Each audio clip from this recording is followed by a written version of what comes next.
Carlos. Magandang araw Hi, po. Chloe. Hello po, Welcome. Miss Tony. Thank you po. Carlos, congratulations. Thank you po. Grabe. Salamat po. Sobrang honored namin. So much po. Bumisita ka sa Nice amin. meeting you po. Hi. Saglit. Nagkabulungan. Nagkakaanuhan kung aaminin ba to or nakakahiya na to. Ano ba to? Ano po, 10 days pa lang po, nag-I love you po siya. Ayun sa akin. Ayun din po, yung start namin puro Magulo po yung start namin. Hindi yung happy moments. Yung sobrang hirap din po nung naging experience po namin. Kasi siya po yung sumama sa akin the whole time before Paris pa po. Okay, so ganito na lang ang gagawin natin para maging kahit papaano magkaroon ng kaunting linaw. Kasi we are hearing one side of the story, Yes, but you are not sharing your side of the story. Bakit?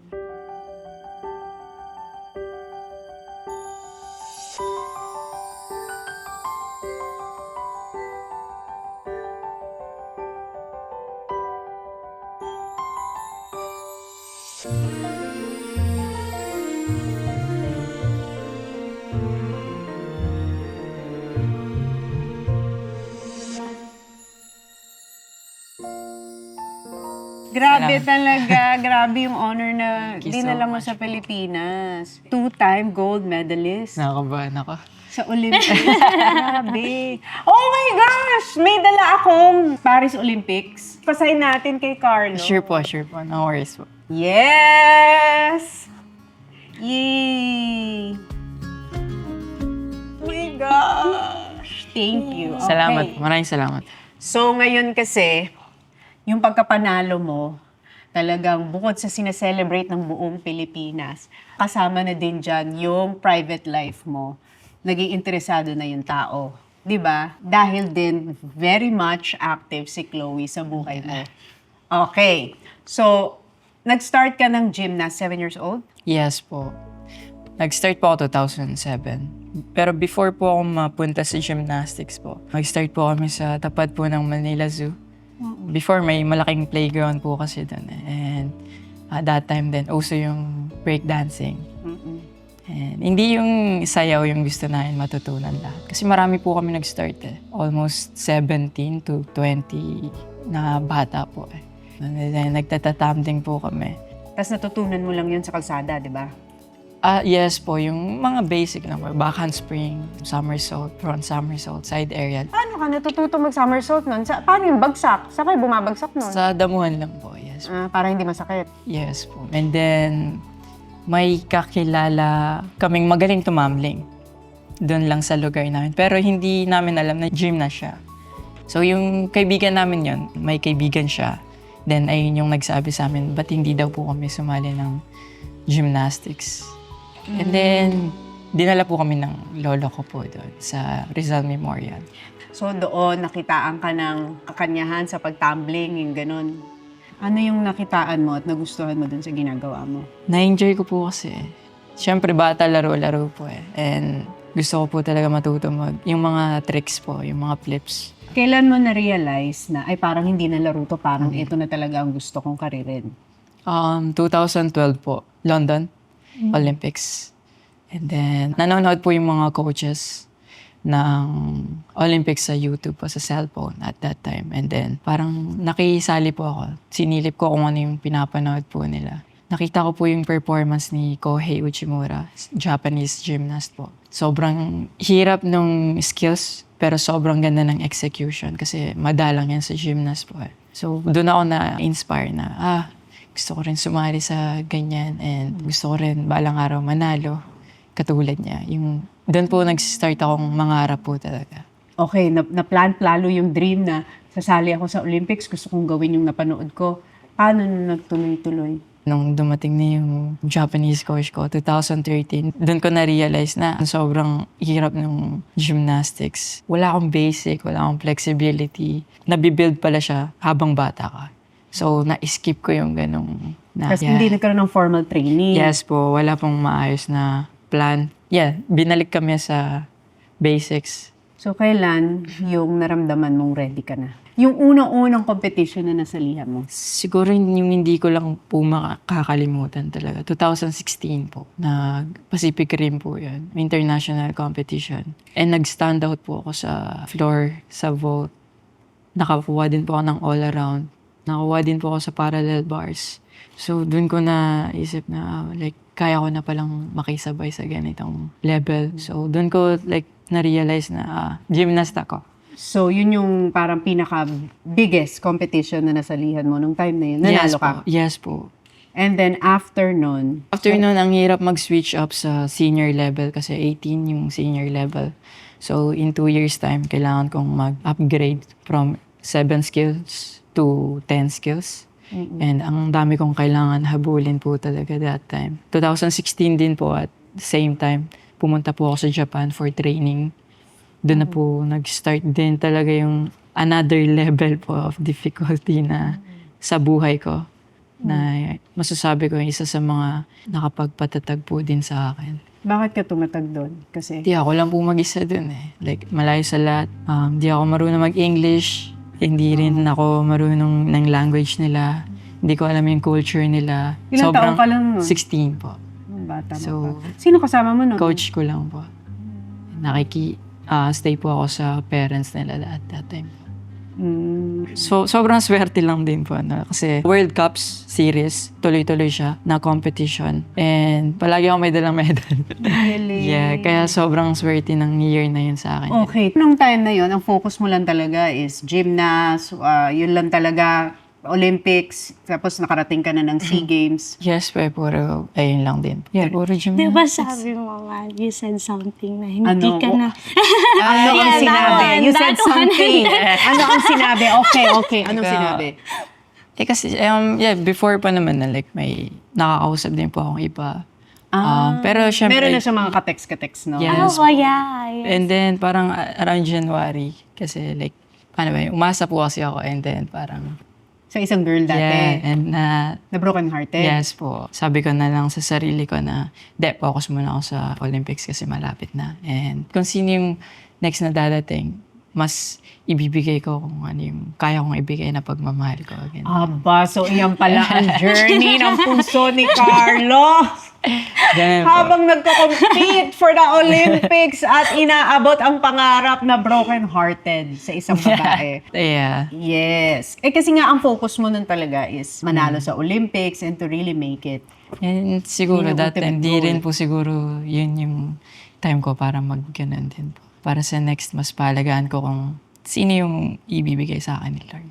Okay. So, 2020, dumating. Anong nangyari? Kasi ang balita ko, nag-message siya.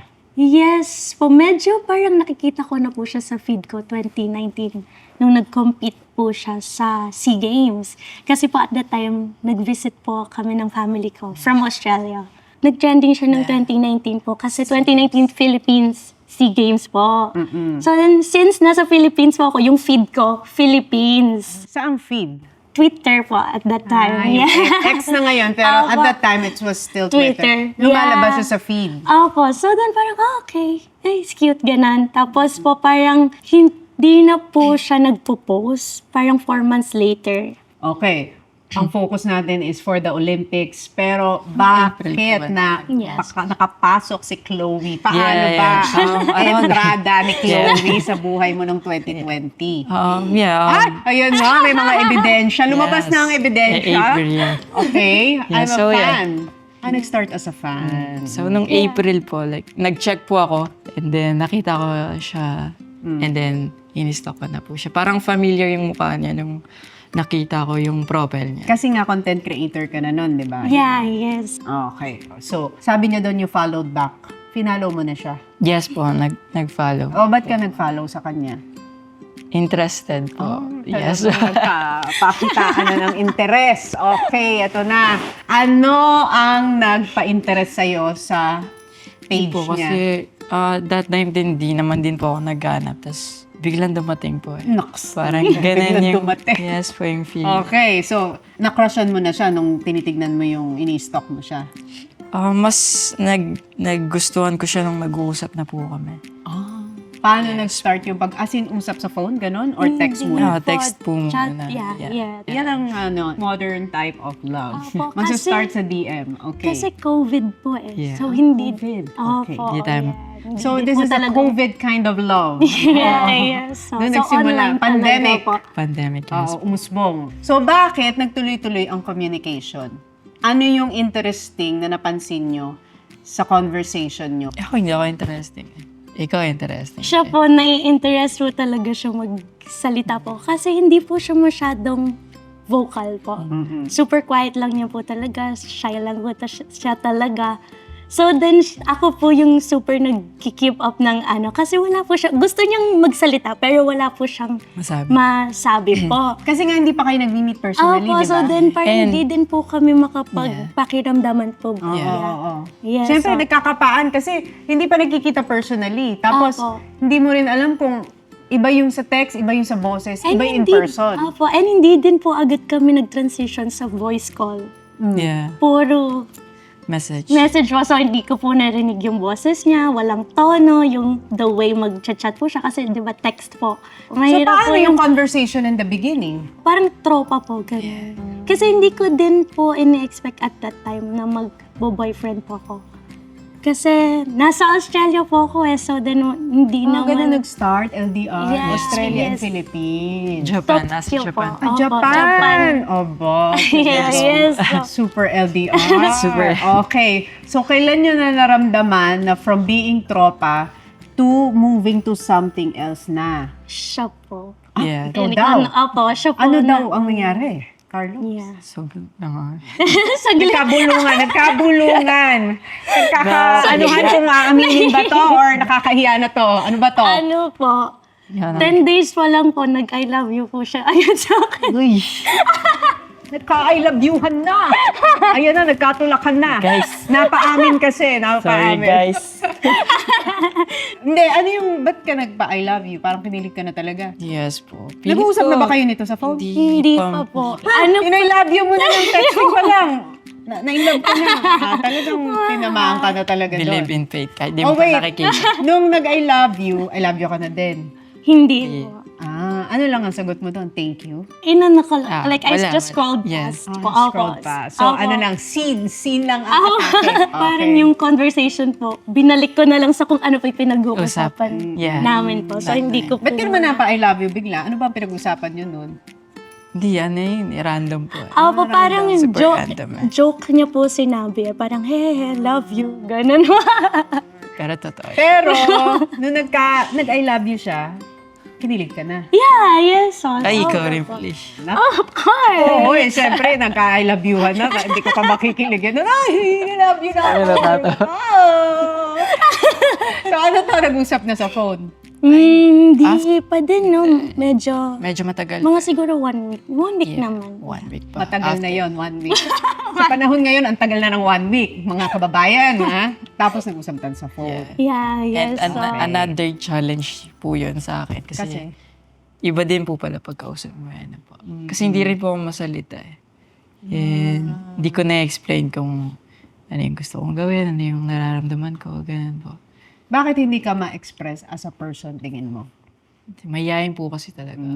Kahit nung elementary pa lang hanggang, lalo nung napunta ako sa Japan kasi wala akong kausap. So, kailangan mo talaga yung parang si Chloe na malakas yung personality. Kasi siya yung nagki-keep going po ng lahat ng conversation namin, lahat ng message ko, puro patapos po eh. Parang, oo, hindi lang, parang ganun.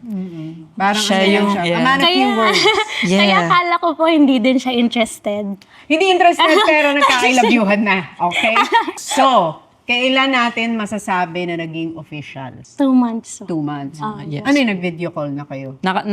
Palagi na po kami nagkaka-call po. And mas napapalapit na rin po sa isa't isa. Nag-start na siya maging independent sa buhay. Ilan taon ka naging independent? 18. Yeah. Di po kasi siya nag-message nun at all. Parang 2 Kasi days. nga nawala ako. Nawala po siya. Nag-move po siya ng mga gamit. Nang hindi kasi siya nagpapaalam po. So, sobrang nag-alala po ako na hindi ako pinatulog. Ganun po. Ba't ka naman naging independent nung nag-move out? Family problems din po sa Australia. Meron ka din. Yeah, nauna po ako. Yeah, yes. So, Ayun din po, yung start namin puro Magulo po yung eh. start Hindi, namin. hindi yung happy moments, yung di po usually pag nag-i-start kayo, first 6 puro months, 3 ha- to 6 months, puro, happy. puro happy moments yung Kami po sinashare mo. Pero Yeah. nag-start kami, puro ganito kami. Ay, ganito yung nararanasan ko. Sa mga bad side po namin Oo, kami nagsimula. Nagsimula. Hindi ko pa nahanap mismo yung sarili ko that time din. Before Olympics, na-help niya din po kung paano gumawa ng mga plans. Paano ko i-approach differently yung trainings ko. Kasi frustrated ako palagi po, stress. And kasi palapit na ng palapit po. And wala na rin akong mapaglapitan. So, siya yung nagiging hingahan ko po. And pahinga din po at the same time. Kailan kayo una nakita? 2022 po. Nagpunta po ako ng Vietnam Yeah. for SEA Games po. Ano impression mo sa kanya pagkakita mo in person? Iba po yung naging energy. Low vibrational po siyang tao eh. Naging low vibration. Yeah, so hindi siya yung parang pagtinignan, parang yung, di ba po may tao na pagtinignan mo talaga. Parang si Alex. Oh, yung yeah. sister ko ganon. Po, yeah. Malakas na Kaya yung din po parang may aura kayo ng like bubbles. Sa kanya parang, ang liit niya pong tignan. Like not physically also. Pero yung aura niya parang ang liit tignan po. parang ano siya, Opo, very yeah, reserved. yes. So, paano ang naging adjustment? Ayun po, nahirapan din po after. Nung pag-uwi po ng Vietnam po. So, umuwi na po akong Australia. Umuwi naman siya ng Tokyo po. Nag-usap po kami, like deep talks po talaga kami. Kasi sinabi ko po sa kanya yung mga ayaw ko. Kasi first time pong kaming nakita. So, parang may mga napansin po ako na ganito, ganyan. Pero hindi ko po siya sinabihan na ibahin mo to, ibahin mo to. So, sinabi ko lang po yung mga napansin ko na ayaw ko. Tapos sabi ko, it's up to you. Like, you don't have to do anything. You don't have to change yourself. Tapos siya naman po kasi yung nag-step up para po mapunan yung mga Pagkukulang. kulang. Yeah, Kulang po. Dami rin realization po na hindi ko siya nabigyan ng parang alaga and attention at that time. Hindi ko siya matrata ng the way I wanted po. Talagang ang focus mo na is your career, the sports, being an athlete. Yes, Di ba mga athlete very focused? Kailangan mo talaga nung pag magre-relationship ka, yung naiintindihan yung lifestyle. Yes po. Ayun din naman po, bago kami magkakilala, ayun din naman po yung sinabi ko sa kanya na prioritize ko yung gymnastics.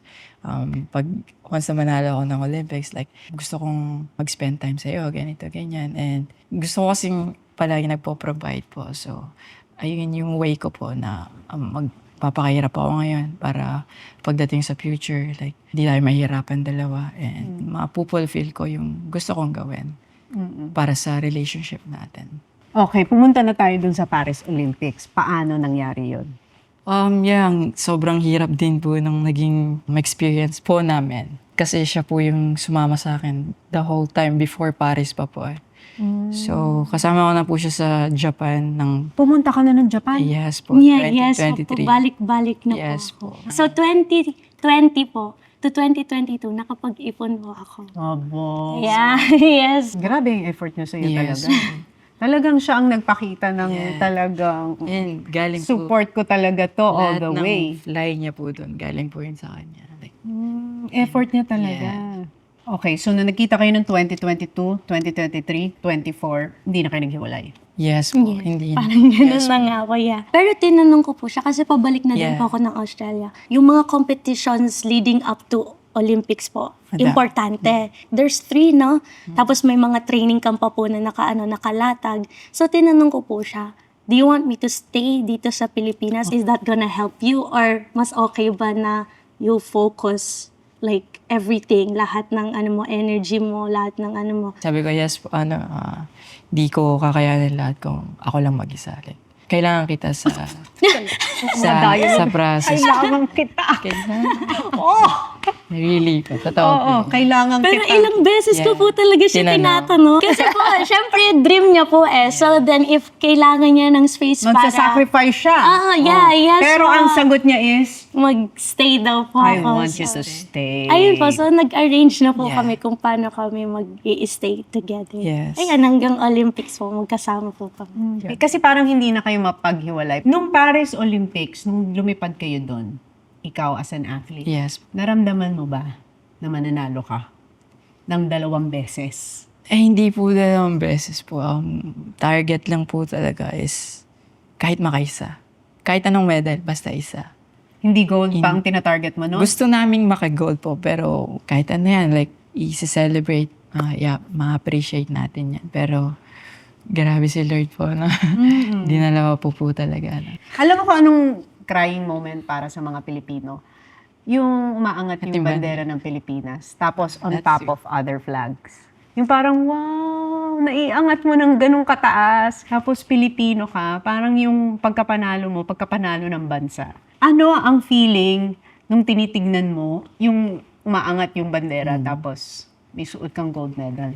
Wala, like, nagbabacktrack talaga sa akin lahat po eh. Na past experience ko na sobra akong nahirapan, sobra akong binaba ng mundo at the same time. Grateful na na-experience ko yung mga ganang bagay. And hindi ko makukuha yung gold talaga kung hindi ko yung na-experience. Puro si Lord yung naisip ko dati, man. Thank you, Lord. Grabe. Nung nanalo ka, you were celebrated, but at the same time, ang daming controversy. Paano mo na-handle yun? Sa mga nagko-congratulate sa akin, talagang nagpapasalamat po talaga ako. Grateful ako na sineselebrate nila yung pagkapanalo ko. Sa mga Nanghuhusga. taong nanghuhusga, kilala ko naman po kasi yung sarili ko. Alam ko kung ano yung ginawa ko. Malinis yung konsensya ko. Hindi naman nila ako kilala, hindi naman nila nakita kung paano ako nag-training. So lahat po talaga, like, hindi ako natatamaan, hindi tumutusok at all. Kasi, Magmamatter pa po ba yun kung alam mo sa sarili mong wala kang ginawa? And alam yun ni Lord, kahit gaano pa ako kagaling na tao sa gymnastics, kahit gaano pa ako naghirap sa mga preparation ko, kung di ako mabuting tao, hindi ako ibe-bless ni Lord ng ganun eh. baka ma-misinterpret nila yun. Nung sinabi nila, hindi na yun magmamatter. Ang sasabihin kasi nila, pero family matters. Family is important. Ang i-clear ko is, ano yung hindi na nagmamatter?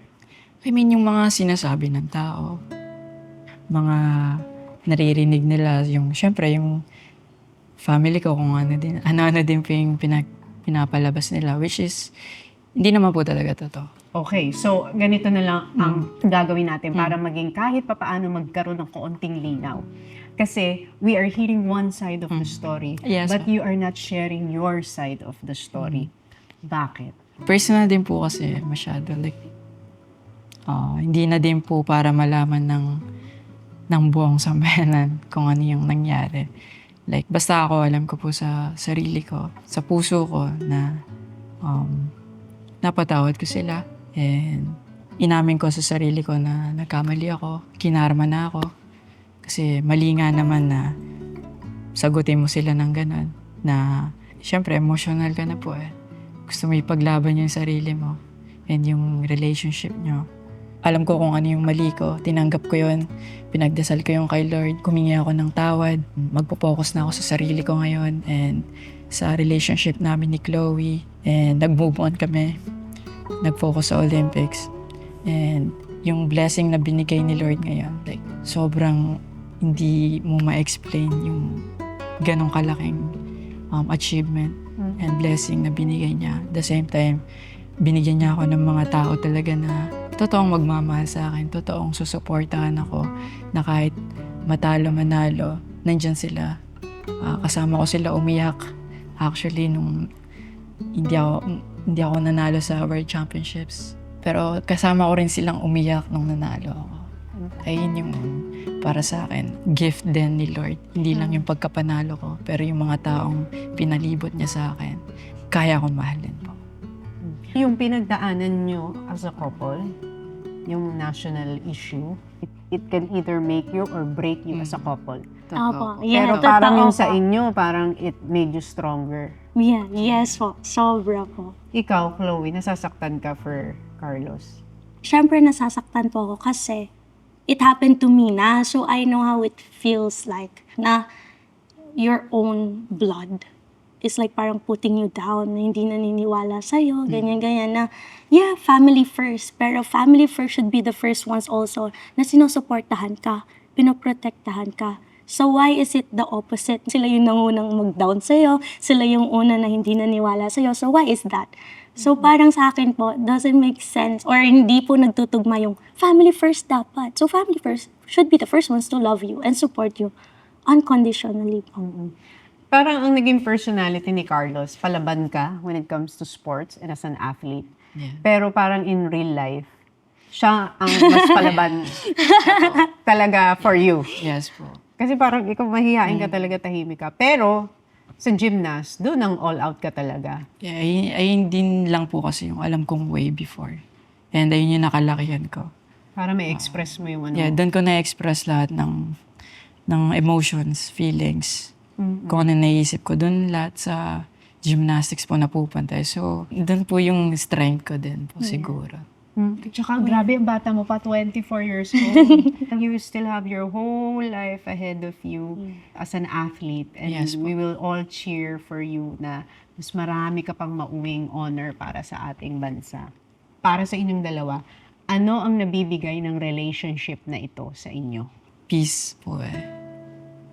And yung motivation na gawin yung mga gusto kong gawin sa buhay ko po. And syempre, like, in the future, kung magkapamilya na po kami, like, kasi gusto ko magkaroon ng baby po. Gusto ko maging tatay po eh. Ready ka na at 24? In the future naman po. Like, Baka by 25. yeah. Baka this year. So masasabi mo, she is the one. Yes po. And Talagang Mas- mabigat yun. She is the one. kasama siya, mas napalapit din ako kay Lord. Mas nakilala ko rin yung sarili ko outside gymnastics. And willing pang matuto sa buhay. And maka-experience ng mga may hirap and magagandang bagay sa buhay. Ikaw naman, Chloe. Nagbigay po talaga siya sa akin ng security na even after lahat ng pinagdaanan ko po, he still sees me as Chloe na buo. Parang kasi at that time po talagang nakautak na sa akin or nakaano na sa akin na walang magmamahal sa akin kasi like parang in-imprint po sa akin na ganito ka lang, ganyan ka lang. So nung dumating siya, nagbigay po talaga siya ng security sa buong pagkatao ko po. Nakamahal-mahal ka kasi baka Opo. misinterpret nila yung security. Sabihin nila, secured na talaga kasi grabe yung napanalunan ni Carlos. Hindi Di nga ba? po eh. I'm sure Yeah. sinasabi yan ng mga tao Sure sa'yo. po yan, yeah. Diba? Sure na sure po. Yan ang sasabihin nila na security na sinasabi, di ba? Yeah, yes, Paano mo ma'am. na-handle yun pag inuhusgahan yung mga words na sinasabi mo? Alam ko din naman po kasi yung sarili ko and alam ko din po yung mga ginastos ko or yung ginagastos ko na galing sa akin. So then hindi ko po kailangan siyang i-explain. Alam ko and alam po ni Kaloy Yeah. yung lumalabas na money or mga ginagastos ko daw po from kanya na hindi naman. Ang hirap maging public figure. Yeah, yes po. Gusto mo lang naman maging athlete, gusto mo lang naman maging gymnast. Parang talagang nakalkal na yung buhay namin dito. Di ba talagang wala na talagang privacy lahat, pati yung pagsasama, pati pera, pati pamilya, talagang all out na. So I guess part yan siguro ng challenge sa Yes, buhay, no? it is. Pero magpapatatag naman yan Yeah. sa bawat isa sa inyo. Yeah, So, grateful naman po kami kasi other people would see it na eto issue siguro, maghihiwalay yan kasi issue ko, syempre magagalit ako or magagalit siya sa akin. Pero sa amin po kasi we're positive outlook po sa buhay po. So itong issue po na to or controversies po, Oh. ano pa po siya sa amin, like blessing na papatatagin pa tayo nito. It's not something to be negative about. Yeah. If you look at that way po. So, kung pinatatag para sa kanya, sa'yo naman, ano ang nangyari after all of this? Mas naging grateful na nandito siya sa tabi ko. Mas naramdaman ko yung love kahit walang-wala kami before. Nagstay siya kasi bihira po yung ganun din eh. And sa akin, sobrang blessed po talaga kay Lord. And masasabi kong regalo siya sa akin ni Lord po. Nami-misconduct po siya na disrespectful. Kahit nag-explain lang naman po ako ng side ko. Nagkaroon ba ng ganong effort na privately ayusin? So for the past 2 years, so madaming beses po nag-reach out. They think that I'm so tough po and so hard. Ganyan. But really, when I'm with my people po and Kaloy, I'm so soft. I cry at like the smallest things po. Like I would really give anything and everything sa people po ng mga mahal ko. Really fight for yourself po. Kasi even family or even the ones you love, kung hindi ka na nila nakokontrol or hindi ka na nila nakukuha na ng gusto nila from you, they're not gonna be there for you po.